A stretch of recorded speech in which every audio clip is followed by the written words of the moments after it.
तो भारतीय जनता पार्टी ऐसे चुनाव जीतना चाहती है। पूर्वी दिल्ली की तरफ से कांग्रेस के प्रत्याशी कन्हैया कुमार पर हमला हुआ है। उन्हें एक ऐसे व्यक्ति ने थप्पड़ मारने की कोशिश की है जो मनोज तिवारी के साथ एक मंच पर दिखाई दिया था। सबसे पहले दोस्तों, तस्वीरों के जरिए मैं आपको बता रहा हूं कैसे एक व्यक्ति जो है वो कन्हैया की तरफ बढ़ता है और उसको माला पहनाता है और उसके बाद कन्हैया को थप्पड़ मारने की कोशिश करता है। जी हां, सिर्फ कोशिश, क्योंकि वो कामयाब नहीं हो पाया है। मगर चुनावों के दौरान इस तरह की कोशिश, क्या इस हमले के पीछे भारतीय जनता पार्टी का हाथ है? क्या इस हमले के पीछे कन्हैया के खिलाफ वो झूठा प्रोपेगेंडा है जो पिछले 8-9 सालों से चलाया जा रहा है कि कन्हैया कुमार जो है वो देशद्रोही है?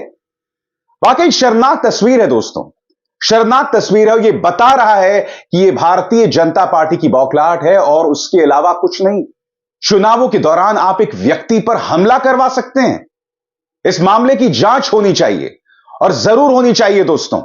मैं आपको बतलाना चाहता हूं कि जिस व्यक्ति ने कन्हैया कुमार को थप्पड़ मारने की कोशिश की, ये वो व्यक्ति है दक्ष चौधरी, इसका नाम बताया जा रहा है।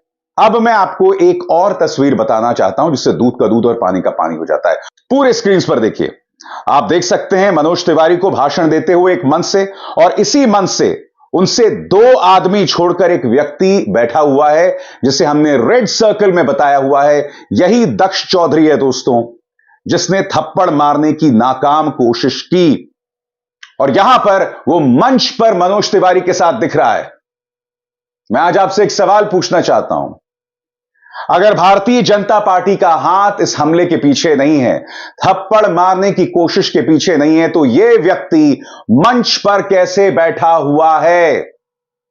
और आप जानते हैं दोस्तों, सबसे शॉकिंग बात, इस व्यक्ति के खिलाफ पुलिस केसेस दर्ज हैं पहले से। यह व्यक्ति आपराधिक इतिहास का है। आपराधिक इतिहास का एक व्यक्ति मनोज तिवारी के साथ मंच पर दिखाई दे रहा है। यह भाजपा की क्या सोच है, मैं समझना चाहता हूं। क्या आप हुंडई से चुनाव जीतना चाहेंगे? और आप लोगों के जहन में सवाल होगा कि जिस व्यक्ति ने थप्पड़ मारने की कोशिश की, दरअसल वो कौन से आपराधिक मामले हैं।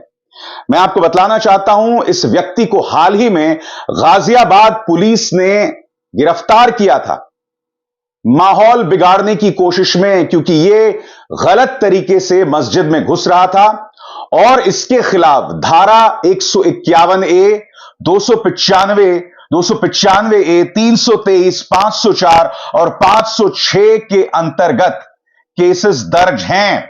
यह देखिए वो खबर, गाजियाबाद में माहौल बिगाड़ने की कोशिश, गाजियाबाद की मस्जिद में जूते पहनकर घुसे लड़के। यानी कि कुछ लोग नमाज अता कर रहे थे, आप जूते पहनकर घुसे, आपको किसी की तौहीन, बेइज्जती, अपमान करना था, आप इस तरह की हरकत कर रहे थे। मैं आपको बतलाना चाहता हूं उस वक्त पुलिस ने इनके बारे में क्या कहा था, सुनते हैं। कल दिनांक 26/2/24 को एक ट्वीट के माध्यम से यह सूचना प्राप्त हुई कि थाना टीला मोड़ के गरिमा गार्डन स्थित मदीना मस्जिद में कुछ गैर सामुदायिक लड़के जूते पहनकर प्रवेश कर गए हैं। इसकी गंभीरता को देखते हुए तत्काल ही जांच कराई गई तो इसमें सत्यता पाई गई। उसके बाद तत्काल ही मुकदमा पंजीकृत किया गया एवं छानबीन शुरू कर दी गई। आज सुबह दोनों अभियुक्तों अनु चौधरी एवं दक्ष चौधरी को गरिमा गार्डन से गिरफ्तार कर लिया गया है एवं पुलिस द्वारा आवश्यक अग्रिम वैधानिक कार्यवाही की जा रही है। और अब मैं आपको एक वीडियो दिखाना चाहता हूं दोस्तों। इस वीडियो में आपको नारे सुनाई देंगे और इस वीडियो में आपको हल्का सा सुनाई देगा कि कोई कह रहा है, जो वीडियो रिकॉर्ड कर रहा है, कि कन्हैया पिटने वाला है। बहुत ही हल्की सी आवाज है, मैं नहीं जानता हूं आप सुन भी पाएंगे कि नहीं, मगर बहुत ध्यान से सुनना पड़ता है। इस वीडियो को देखिए, यह वीडियो थप्पड़ मारने की कोशिश से बस कुछ देर पहले का वीडियो था, सुनते हैं। जिंदाबाद जिंदाबाद जिंदाबाद जिंदाबाद जिंदाबाद जिंदाबाद जिंदाबाद कन्हैया पीटने वाला है, कन्हैया पीटेगा। पता नहीं, बार बार कॉल कर रहा है। हाथ पे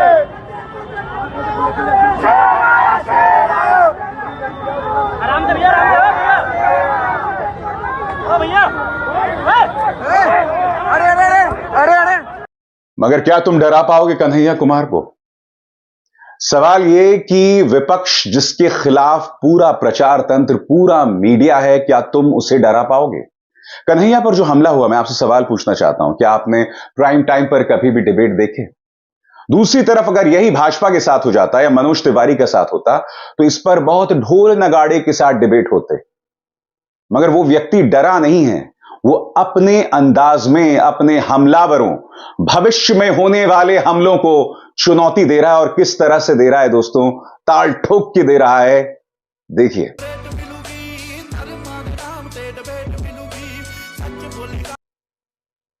मैं आज एक सवाल पूछना चाहता हूं, कन्हैया कुमार की वजह से भाजपा इतना असुरक्षित क्यों महसूस करती है? आज से नहीं, कई सालों से। इस व्यक्ति यानी कन्हैया कुमार ने इससे पहले गिरिराज सिंह को असफल चुनौती दी थी जिसमें वो हार गया था। मगर उससे पहले लगातार कन्हैया के खिलाफ एक झूठा प्रचार चलाया गया कि वो देश विरोधी नारे लगा रहा था। वो तमाम वीडियोस जो कन्हैया कुमार के खिलाफ बनाए गए वो झूठे थे। उन वीडियोस का प्रचार प्रसार कुछ न्यूज चैनल्स ने किया था और मैं उस वक्त एबीपी न्यूज में था दोस्तों। उस वक्त एबीपी न्यूज की रीड हुआ करती थी सच के साथ खड़े होने की, और हमने खुद उन वीडियोस का पर्दाफाश किया था। लगातार एक व्यक्ति के खिलाफ आप देशद्रोही देशद्रोही देशद्रोही बात कहते रहते हो। इनफैक्ट मनोज तिवारी और भाजपा खुद इन चुनावों के बारे में कहते हैं कि यह चुनाव जो है वो भारत माता की जय और टुकड़े टुकड़े गैंग के बीच में। और जब उनसे सवाल पूछा जाता है कि वो वीडियोस तो फर्जी थे तो वो बौखला जाते हैं। वो बौखला किस तरह से कुछ देर बाद, मगर देखिए कन्हैया की चुनौती से भाजपा किस तरह से हिली हुई है, देखिए। रहने वाले लोगों की समस्या क्या है? मैं तो अभी यहाँ आया हूँ आपके बीच, आप तो यहीं से रह रहे हैं। कोई लोग जो है उत्तराखंड से चल के आए हैं, कोई उत्तर प्रदेश से आए हैं, कोई बिहार से आए हैं, कोई झारखंड से हैं, कोई उड़ीसा से हैं, कोई बंगाल से हैं। अलग अलग इलाके के लोग यहाँ रहते हैं। पूरा भारत जो है वो सोनिया बिहार में बसता है, करावल नगर में बसता है। मैं बस आपको याद दिला रहा हूँ, क्या पिछली बार के सांसद जो अभी मौजूदा सांसद हैं, जब प्रत्याशी थे, कैंडिडेट थे। मैं नहीं जानता हूं कि कन्हैया जीतेंगे या नहीं, मगर मैं जो आपके सामने मुद्दा रख रहा हूं उस पर गौर कीजिए। एक व्यक्ति चुनावी प्रचार कर रहा है, उसमें वो मुद्दे पर बात कर रहा है। जहर नहीं उगल रहा है, कभी नहीं उगल रहा है, मुद्दों की बात कर रहा है। और दूसरी तरफ मनोज तिवारी सिर्फ और सिर्फ भड़काऊ बातें कर रहे हैं। मनोज तिवारी मुद्दों पर नहीं रहना चाहते हैं। उनसे जब सवाल पूछा जाता है वो बौखला जाते हैं। मैं जानना चाहता हूं क्यों।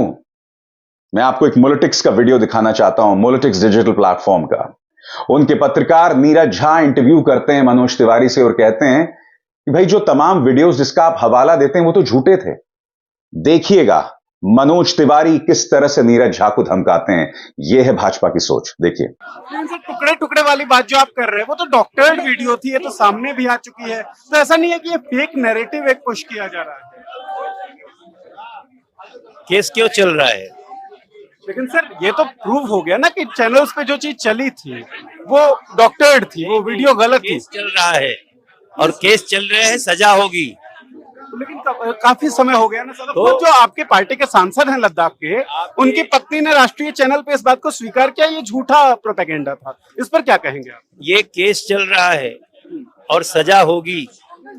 जो देश टुकड़े टुकड़े करने वाले लोग हैं ना, और कृपया आप जैसे लोगों को उनका वकील नहीं बनना चाहिए। नहीं, मैं वकील, मैं सर सवाल ही पूछ रहा हूँ। आप जो आरोप लगा रहे हैं, केस खत्म हो गया। केस खत्म। जो जिस वीडियो का आप जिक्र कर रहे हैं सर, वो वीडियो डॉक्टर्ड है, ये तो कहा जा चुका है। अमित शाह की कल रायबरेली में रैली हुई, वहाँ एक पत्रकार को सर पीटा गया, उस पर आप कुछ कहेंगे?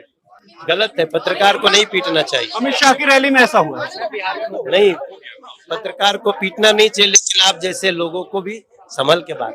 और यही सोच दिखाई देती है जब दक्ष चौधरी नाम का एक व्यक्ति कन्हैया कुमार पर हमला करता है।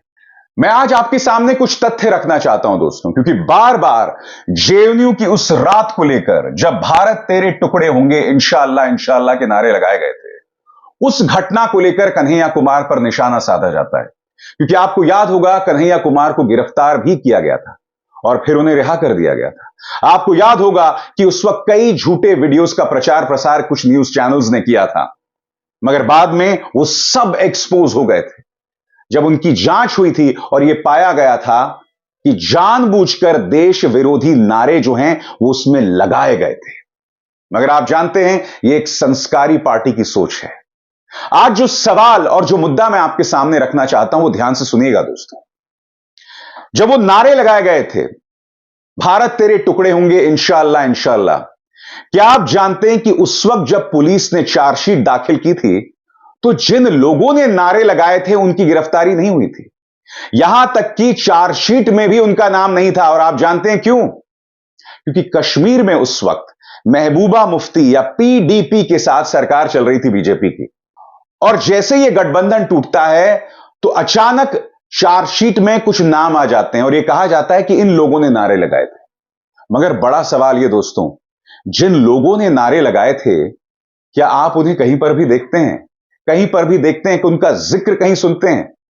क्या वो जेल गए? क्योंकि कन्हैया कुमार को आपने जेल भेजा था, आपने लगातार उमर खालिद पर निशाना साधा था। आज आलम यह है कि वो व्यक्ति आतंकवाद की धाराओं में जेल में बंद है, एक निहायत ही वाहियात मामले में। मगर जिन लोगों ने नारे लगाए थे वो कहां है, मैं जानना चाहता हूं। वो रहस्यमय तरीके से जेएनयू पहुंचते हैं और फिर एक वाहियात न्यूज चैनल वहां पहुंच जाता है, उनको रिकॉर्ड करता है, और वो नारे लगाने वाले कहां गए, कहां उड़नछू हो गए, कहां गायब हो गए? यह सवाल पूछा जाना चाहिए ना।